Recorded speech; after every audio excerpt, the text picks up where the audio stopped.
She never saw it coming. The crisp pink slip handed to her by a grim-faced butler, his expression as stiff and unyielding as the polished mahogany doors of the Sterling estate.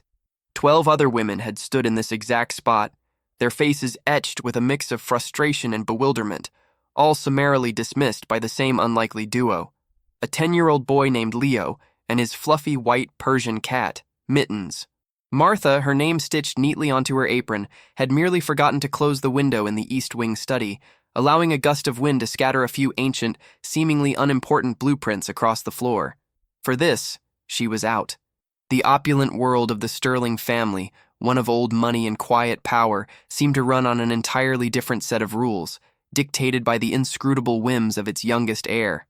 Leo Sterling, the scion of a tech empire built on innovation and ruthless efficiency, resided in a mansion nestled deep within the exclusive suburbs of Connecticut. His world was one of manicured lawns stretching for acres, indoor pools shimmering under vaulted glass ceilings, and a staff whose loyalty was constantly tested. Since the tragic sudden death of his parents in a private jet accident 3 years prior, Leo had become an enigma, a child prodigy in isolation, rarely seen outside the estate's formidable gates. His only constant companion was Mittens, a creature of regal indifference who often perched on Leo's shoulder like a living, breathing scepter. The cat, with its piercing emerald eyes and pristine white fur, seemed to possess an almost human understanding of Leo's desires, often preceding his unspoken commands with a pointed stare or a soft, deliberate tap of its paw. It was Mittens who would often signal displeasure, a subtle flick of its tail, a disdainful sniff, or an unexpected swat at an offending object, and Leo would then calmly issue the dismissal. The pattern was so consistent, so bizarre, that it had become a local legend, a cautionary tale whispered among domestic workers across New England. The estate itself was a monument to wealth and taste, a sprawling colonial revival masterpiece built in the roaring 20s. Every room was a museum piece, filled with priceless antiques, first-edition books, and artwork that most only saw in galleries. Yet, despite the grandeur, an almost palpable sense of melancholy hung in the air, a quiet stillness that felt more like a void than a sanctuary. Mr. Hayes, the long-serving butler, a man whose silver hair matched his impeccable uniform, managed the household with an efficiency bordering on military precision. He oversaw the revolving door of maids, housekeepers, and chefs with a weary resignation, his lips often pressed into a thin line of silent disapproval. He never questioned Leo's decisions aloud, for the boy, despite his age, held ultimate authority, backed by the formidable legal team managing the Sterling Trust. The trust, a labyrinthine document crafted by his visionary father, had stipulated that Leo, upon his parents' passing, would have complete autonomy over the domestic staff, a clause designed to empower him, but which had inadvertently turned him into a miniature tyrant, or so the whispers went. Elara Vance knew all of this. She'd heard the stories over lukewarm coffee at the local diner, seen the classified ads constantly seeking new help for the Sterling estate, and witnessed the defeated expressions of former colleagues. Yet, an unusual stubbornness, coupled with a genuine need to make ends meet after her own unexpected job loss in retail, pushed her to apply. She was different, she knew. Not fresh out of college, nor a seasoned veteran of high society. She was in her late 30s with a sensible ponytail, kind eyes that had seen their share of struggles, and a knack for noticing the small details others overlooked. Her interview with Mr. Hayes had been brief, clinical. He'd barely looked at her resume, instead fixing her with an intense gaze as if trying to gauge her resilience, her breaking point. The boy, Master Leo, he has particular preferences, Mr. Hayes had intoned, his voice devoid of emotion. And Mittens, the cat, shares those preferences.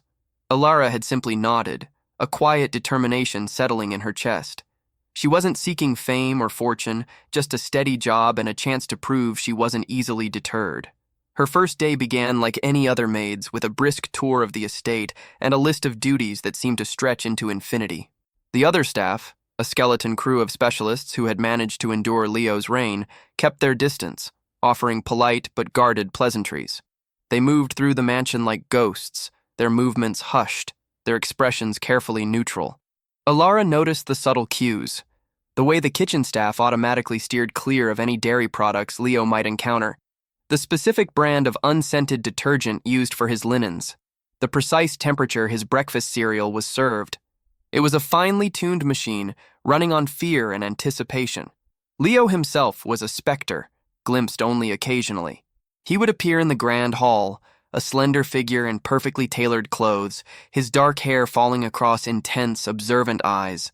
Mittens would be there too, always, a creamy white shadow gliding silently beside him, or perched on the arm of a velvet armchair, watching, always watching. Elara's initial strategy was simple, meticulousness bordering on obsession. She cleaned every surface with an almost surgical precision, ensuring not a speck of dust remained, every cushion fluffed to perfection, every silver frame polished until it gleamed. She followed the established routines, avoided eye contact with Leo, and spoke only when spoken to, which was almost never. For 2 weeks, this approach worked. No misplaced items, no forgotten tasks, no unexpected gusts of wind. The other staff even started to nod to her with a touch more familiarity, a hint of something resembling respect. Elara felt a cautious optimism bloom. Maybe she could be the one, the maid who finally navigated the idiosyncratic labyrinth of the Sterling estate. She thought she understood Leo's demands, a need for order, for perfection, for a world where everything was precisely in its place. After all, a child who had lost everything might cling to such rigid control. It made a strange, sad sort of sense. She was focused on the external, the visible evidence of her competence, believing that this was the key to earning her keep and, perhaps, a glimmer of stability in a home steeped in loss. She believed she had cracked the code, that she understood the nature of Leo's tests and the specific kind of service he desired. One crisp autumn morning, Elara found herself in the grand library, a cavernous room lined floor to ceiling with ancient tomes and rare manuscripts. Her task was to dust the upper shelves, a delicate operation requiring a tall, antique wooden ladder. As she carefully worked, she noticed a single leather-bound book slightly ajar, its spine facing inward, an unusual anomaly in the perfectly ordered collection. Curiosity, a trait she usually kept reined in, urged her to pull it out. It was a faded, handwritten journal, its pages filled with elegant looping script. The first entry, dated years ago, began, "My dearest Leo, if you ever read this, know that your father and I love you more than words can say. This home, this library, it's a sanctuary for your mind, a place where stories live." It was his mother's hand. Elara felt a pang in her chest, a sudden, unexpected intimacy with the deceased Mrs. Sterling. This was a private world, not just a job. This library wasn't just a place to dust, it was a living memorial, a testament to a love that still echoed within these walls. Elara quickly returned the journal, leaving it exactly as she found it. But the discovery lingered, a gentle whisper that there was more to this house, and to Leo, than met the eye. This wasn't just about order, it was about memory, and the careful preservation of a past that shaped the present. The experience subtly shifted her perspective, adding a layer of empathy to her meticulous routine, a feeling that perhaps her service extended beyond chores to the silent guardianship of a child's vulnerable heart. The fleeting sense of security Elara had built crumbled one Tuesday morning, just as she was beginning to believe she might actually be the one to break the cycle. She was in the dining room, carefully polishing the heirloom silverware, each piece a gleaming testament to generations of Sterling family dinners, when Leo entered. He wasn't alone. Mittens, as always, was a silent, graceful presence, perched on the boy's shoulder, its emerald eyes fixed on Elara. Leo's gaze, usually remote and detached, held a curious intensity.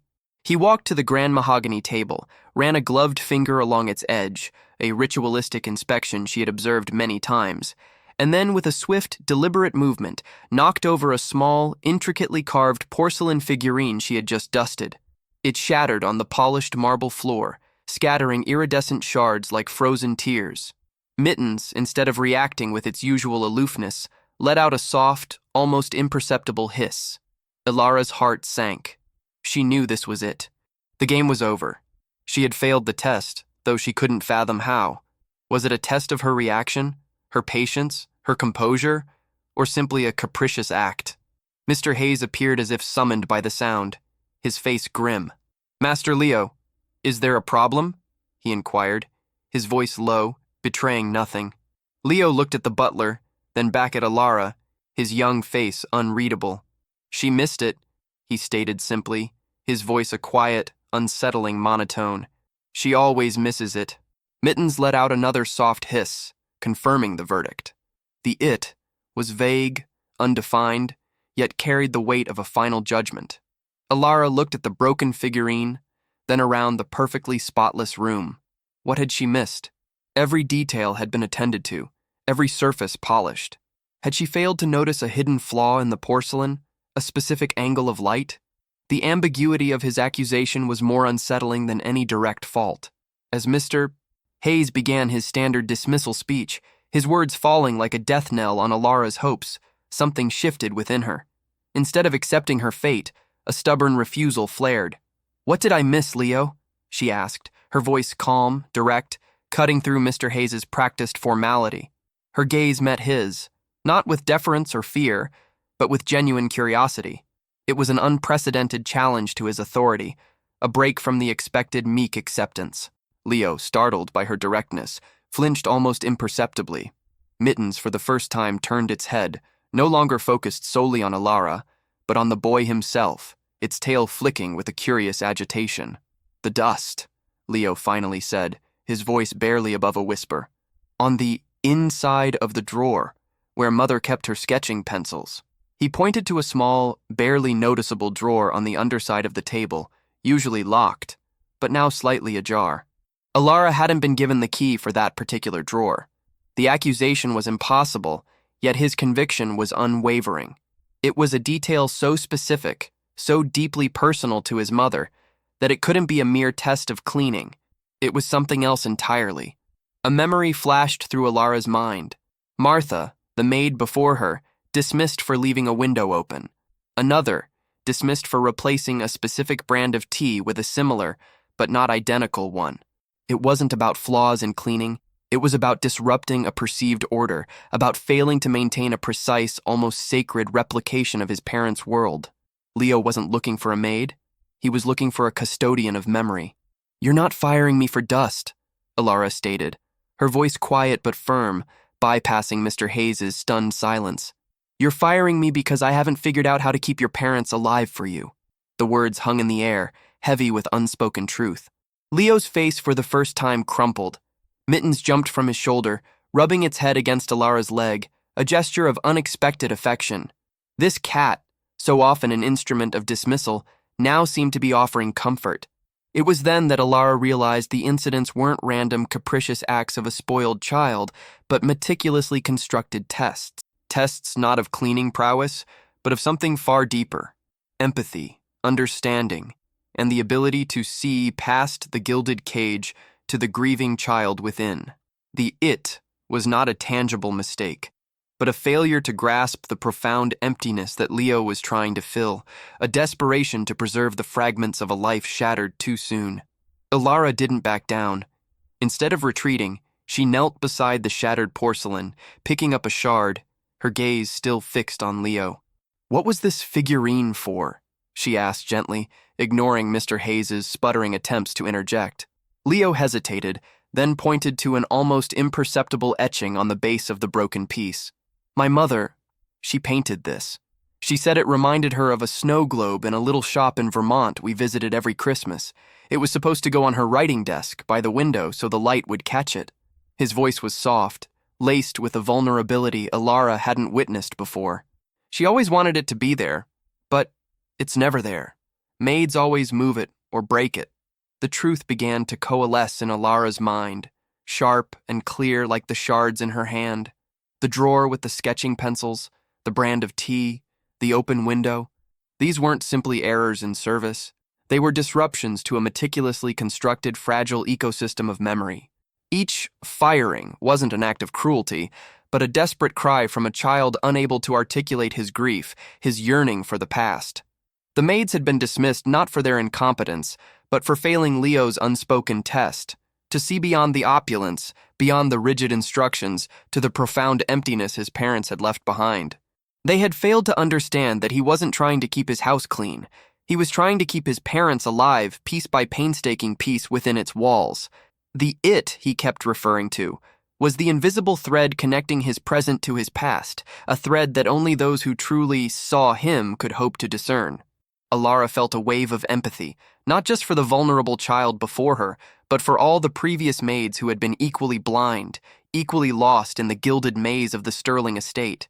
Suddenly, a faint, almost imperceptible tremor shook the floor. Mr. Hayes, regaining his composure, swiftly ushered Elara and Leo towards a secure, windowless panic room hidden behind a tapestry. "Storm alert, Master Leo.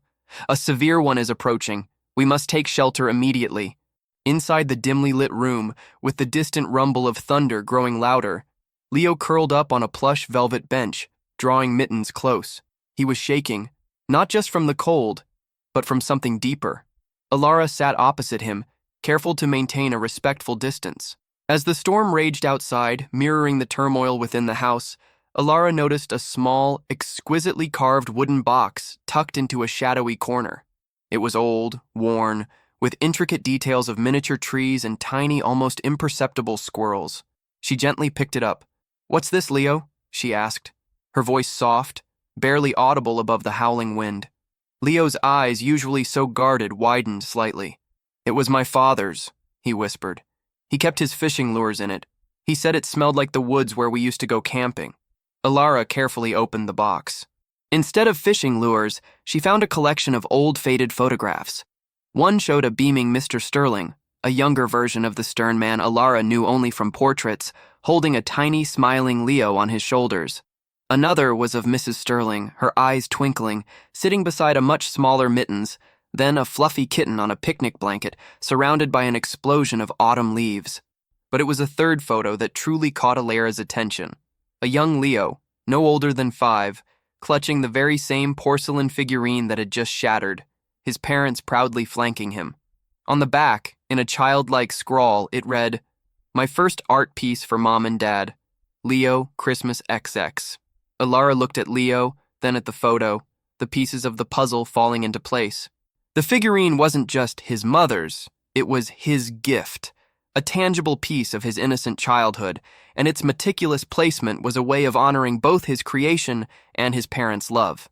He had been testing them, not for their cleaning, but for their ability to recognize and respect these sacred fragments of his lost family. A faint, trembling smile touched Elara's lips. She pulled out her phone, opened a photo of her own, a grainy image of her late grandmother's worn wooden rocking chair, a small, hand-stitched quilt draped over it. "My grandma made this quilt for me," she explained, her voice thick with emotion. "She passed away when I was about your age. I kept her chair just like this, always with the quilt exactly where she left it. It's not just furniture, is it? It's comfort. It's home." Leo looked at the photo, then back at his own, a flicker of understanding passing through his eyes. For the first time, he saw a reflection of his own grief, his own desperate attempt to hold on to something tangible in another person. The shared moment in the confined space of the panic room, under the roar of the storm, forged an unexpected bond. "You understand," he whispered, his voice barely audible, a profound relief washing over his small face. "You actually understand." This shared moment, raw and unfiltered, was the beginning of a profound shift. Elara realized her initial approach, though better than others, still lacked true understanding. She had been trying to solve him, to fix the problem of the difficult child, rather than to connect with the wounded one. Her flaw wasn't in her cleaning, but in her failure to see his grief as something more than a peculiarity of the wealthy. The truth of the firings wasn't about incompetence, but about a child's desperate yearning for recognition, for someone to witness his profound loss without judgment. "You know," Elara continued, her voice soft, "when you lose someone, it feels like a piece of you breaks off too, and you spend so much time trying to put it back together, or trying to pretend it never happened." She looked at Leo, really looked at him, seeing not the spoiled billionaire child of local gossip, but a boy carrying an unbearable weight. Sometimes the things people do, the things that seem strange, they're just desperate ways to try and keep those pieces safe, or to remember the people who helped make us whole. Mittens, sensing the shift in the air, jumped onto Leo's lap, purring loudly, a soft rumble that somehow eased the tension in the room. This cat, once a weapon in Leo's arsenal of dismissals, was now a bridge, a silent testament to the understanding finally blooming between them. The storm outside eventually subsided, leaving behind a clean, fresh scent of rain-washed earth. But the storm within Leo had only just begun to calm. As they emerged from the panic room, the Sterling estate, usually so formidable and cold, seemed to breathe a little easier. Elara, however, now carried a heavier burden of responsibility. She understood Leo, truly understood him. And with that understanding came a difficult choice. She could continue her job now with a clear path to appease his silent demands, to become the perfect custodian of his parents' memory and ensure her own job security. Or she could do something far more challenging. She could help him move forward, gently guide him out of the gilded prison of his grief, even if it meant challenging the very rules that governed his isolated world. It meant potentially upsetting Mr. Hayes, the estate lawyers, and the carefully constructed facade of the Sterling Trust, all of whom seemed invested in maintaining the status quo, of Leo being the difficult child, easier to manage than to understand. That evening, as Elara prepared a simple grilled cheese sandwich for Leo, a small deviation from the gourmet meals usually served, a silent offering of comfort, she found herself reflecting on the fragility of human connection. She thought about how many times she, too, had judged situations superficially, how easy it was to label someone based on outward behavior, rather than delving into the hidden pain beneath. How many times do we miss the real pain behind the difficult behavior? Have you ever judged a book by its cover, only to find a whole library inside? The thought resonated deeply within her. Leo was not just a boy with an infinite fortune. He was a library of unspoken stories, of unexpressed grief, locked behind a fortress of wealth and a seemingly impenetrable shell. The next morning, Elara deliberately didn't dust the inside of his mother's sketching pencil drawer. Instead, she left a single, fresh white rose beside it, a silent acknowledgement of the memory, not an attempt to erase it. She started leaving small, unobtrusive notes on his parents' old belongings. "Beautiful memories here, Leo," or "your mother's favorite spot." She began a silent, subtle dialogue with his grief, not attempting to fix it, but to honor it. Leo, in turn, began to observe her with a new intensity, a nascent trust flickering in his eyes.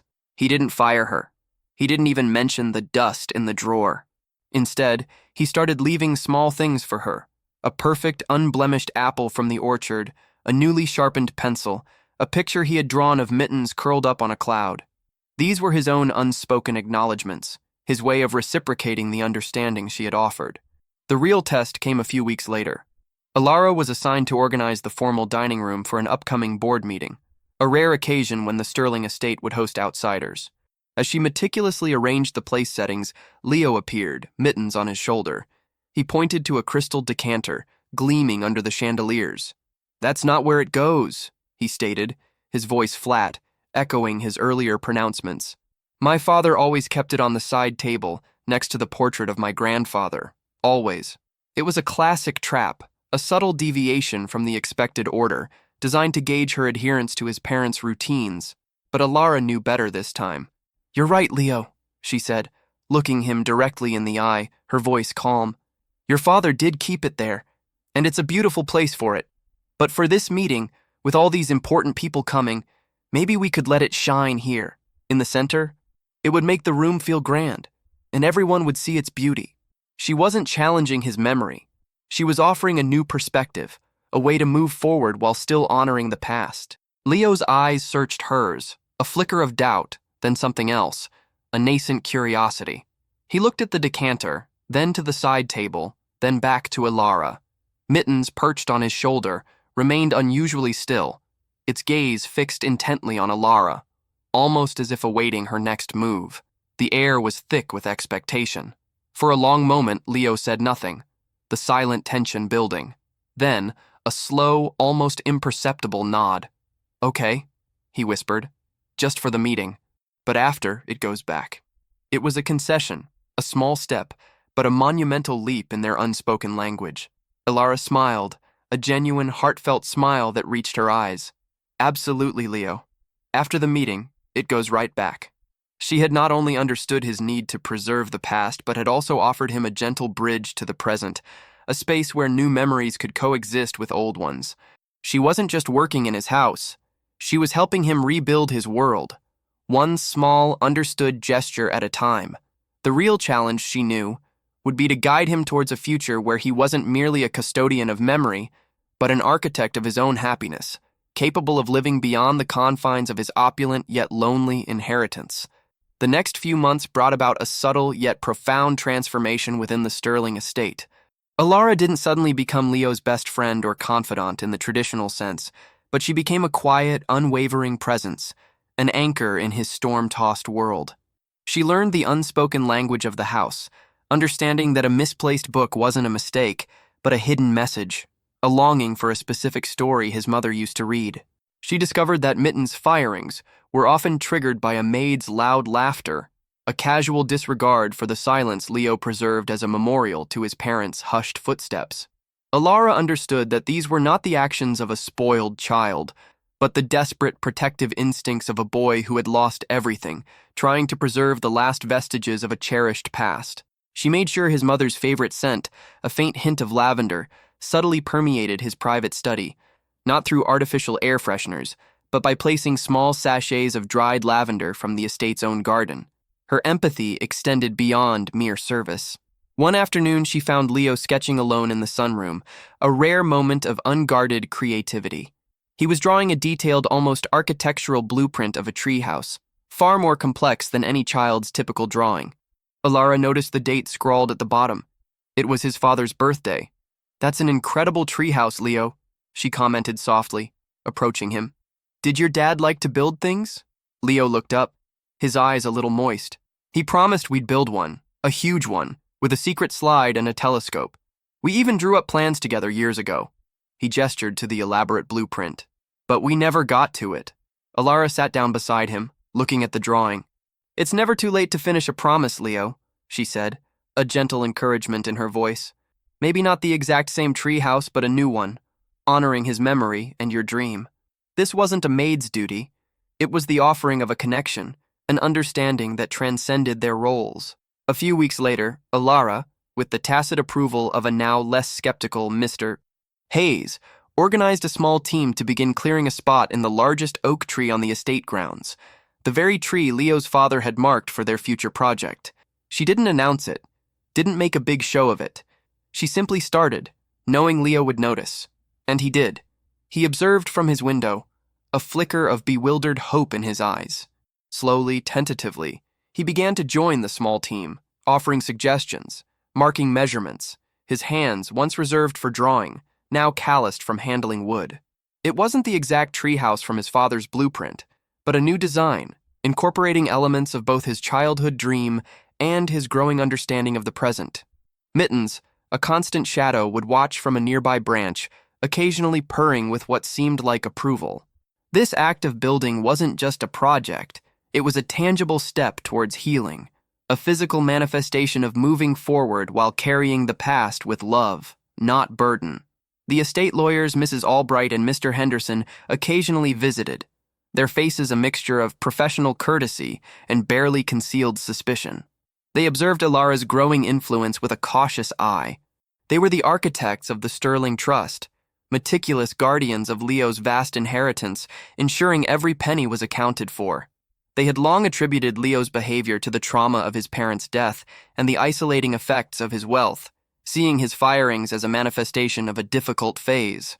Elara's subtle shifts in his routine, her encouragement of new activities, were viewed with a degree of alarm, a deviation from the managed stability they had carefully cultivated. They believed they had Leo's best interests at heart, but their focus was on the financial and legal parameters of his well-being, not the fragile emotional landscape of a grieving child. One afternoon, Mrs. Albright cornered Elara in the kitchen. "Ms. Vance," she began, her voice smooth but edged with steel, "we've noticed Master Leo's changes in routine. While we appreciate your efforts, we must ensure his stability remains paramount. The terms of the trust are very specific regarding his environment." Elara met her gaze calmly. "Mrs. Albright, Leo isn't unstable. He's grieving.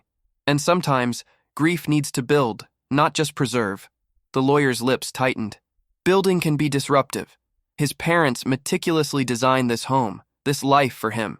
We are merely ensuring their wishes are respected." But Elara knew the deeper truth. The wishes were being interpreted by adults who saw wealth, not a wound. It was a clash between the rigid logic of legal obligation and the messy, unpredictable journey of emotional healing. Elara had to make a choice: maintain the carefully constructed facade that kept the lawyers and Mr. Hayes comfortable, ensuring her own job security within the system, or truly advocate for Leo's emotional well-being, even if it meant challenging the very structures that governed his life and, potentially, losing her own position. The choice for Elara was clear, though terrifying. She couldn't unsee what she had seen, couldn't unfeel the connection she had forged with Leo. It wasn't just a job anymore. It was a moral imperative. She knew Leo needed more than just a maid who understood him. He needed someone to speak for him, to bridge the chasm between his isolated world and the world of adults who saw him primarily as an asset. She knew the lawyers were preparing for a formal review of her role, concerned that her unconventional approach might jeopardize Leo's carefully managed stability. They worried about his exposure to new influences, his sudden engagement in childish pursuits like building a treehouse, when they envisioned him cultivating the intellectual rigor necessary to manage his vast inheritance. One humid afternoon just before the scheduled review, Elara found Leo in his private study, a room usually reserved for his online schooling and the occasional solitary reading. He was hunched over a large, ornate family photo album, its leather binding cracked with age. Mittens, for once, was not on his shoulder, but nestled tightly beside him, as if sharing his quiet sorrow. He was tracing the faces of his parents, a wistful, almost heartbroken expression on his young face. He looked up as Elara entered, his eyes brimming with unshed tears. They're gone, aren't they?" he whispered, his voice cracking, the raw pain of his loss finally breaking through his carefully constructed defenses. "No matter how much I try to keep everything the same, no matter how many maids I fire, they're still gone."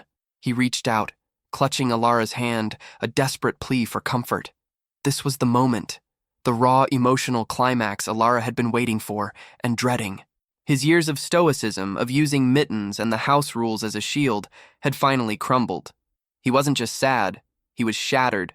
He was burdened not by his wealth, but by the profound loneliness that came with it, by the unspoken expectation to maintain his parents' world exactly as it was, with Mittens as his only confidant in a sea of well-meaning but emotionally distant adults. Elara knelt beside him, enveloping him in a gentle embrace, the first physical comfort he had likely received in years.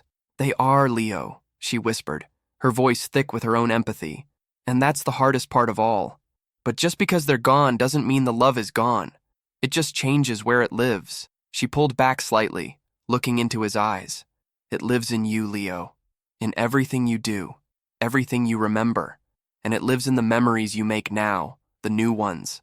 She then laid out her choice, not to him, but as an internal monologue, a promise to herself.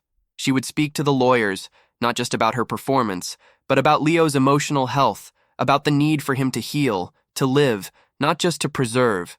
It might cost her the job, but it was the only ethical path forward. She understood that his moral dilemma wasn't about choosing between power and forgiveness, but between the crushing weight of a solitary past and the terrifying, liberating possibility of a shared future.